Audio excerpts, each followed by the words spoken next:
Our application is working, but I'm not quite happy with this implementation. There is so much going on in this method.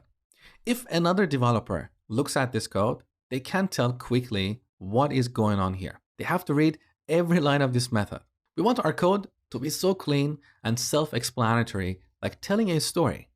So what are we trying to do in this method? Two things.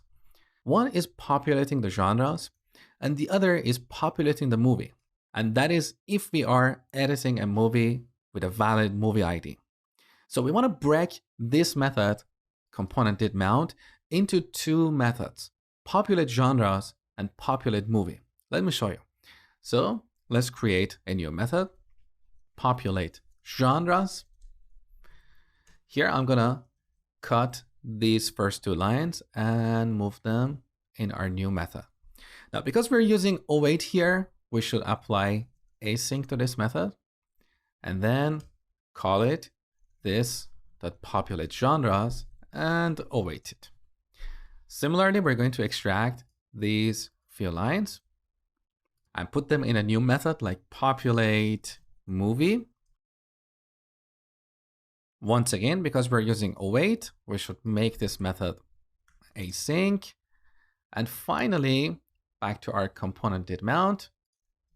Here we call this.populate movie and await it.